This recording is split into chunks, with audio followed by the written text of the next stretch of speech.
আলবিসেলেস্তাদের জন্য এখন সুখের বাতাস। এই বিশ্বকাপে তাদেরকে নিয়ে অনেক বেশি বিতর্ক, বিশেষ করে মিশরের সেই ম্যাচ। যদিও রেফারির সেই দুইটি সিদ্ধান্তই সঠিক ছিল, তবে এবার সুবিধাটা সুইজারল্যান্ডের সাথেও তারা পাচ্ছে। সেই সুবিধাটা আদৌ কে দিচ্ছে? আসসালামু আলাইকুম, আশা করি যে যেখানে আছেন সুস্থ আছেন। মিশরের বিপক্ষে সেই বিতর্কিত রেফারিং এর আড়ালে আর্জেন্টিনার ওই ম্যাচটা সম্ভবত তাদের সর্বকালের সেরা ম্যাচ, সেরা পারফরমেন্স।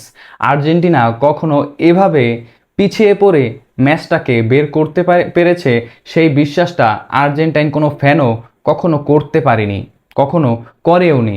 কিন্তু সেই ইতিহাস রচনা করেছে আলবিসেলেস্তারা। লিওনেল মেসির সেই স্মরণীয় কামব্যাকের গোল, সম্ভবত লিওনেল মেসি নিজের কেরিয়ারের সেরা 20 মিনিট পার করেছেন। ওই যেই 20 মিনিটে আর্জেন্টিনা কামব্যাক করে এবং লিডটাকে 3-2 নিয়ে যায়, এবং এনজো ফার্নান্দেস নিজের কেরিয়ারের সেরা গোল দিয়ে ফেলেছেন এই বিশ্বকাপে। মিশরের বিপক্ষে যেই ম্যাচ তারা ছিটকে যাওয়ার কথা, সেই ম্যাচে। তবে রাউন্ড অফ 16-এর সেই বিতর্কিত ম্যাচ, যেখানে রেফারি সঠিক সিদ্ধান্তগুলোই দিয়েছিলেন, যদিও আবেগের বশীভূত হয়ে আমরা অনেকেই সেই বিতর্ককে আরও বেশি সামনে নিয়ে আসছিলাম। কিন্তু বিশেষ করে আর্জেন্টিনা যেই পারফরমেন্সটা দিয়েছে সেটা আউটস্ট্যান্ডিং। এরকমের পারফরমেন্স আর্জেন্টাইন ভক্তরা ভবিষ্যতেও আর দেখতে পারবে কিনা তারা নিজেরাও সম্ভবত সেই শঙ্কাটা করেন। তবে প্রশ্ন এখন, সুইজারল্যান্ডের ম্যাচে কি সুবিধা পেতে যাচ্ছে আলবিসেলেস্তারা? সুইচদের কোয়ার্টার ফাইনালে আসার নায়ক সেই একজন জন মানজাম্বি, যিনি ইনজুরিতে পড়েছেন। ইনজুরির কারণে তিনি আর্জেন্টিনার বিপক্ষের সেই ম্যাচটা খেলতে পারবে না।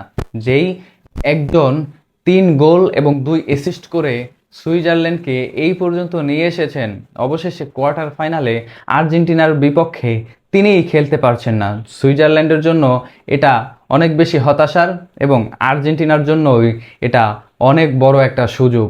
একটা ম্যাচের সেরা পারফর্মার যদি না থাকে, সেই ম্যাচের যেই চাপটা কিছুটা হলেও প্রতিপক্ষের জন্য কমে যায়। লিওনেল মেসিদের সেই চাপটা সম্ভবত আরও কমে গেল।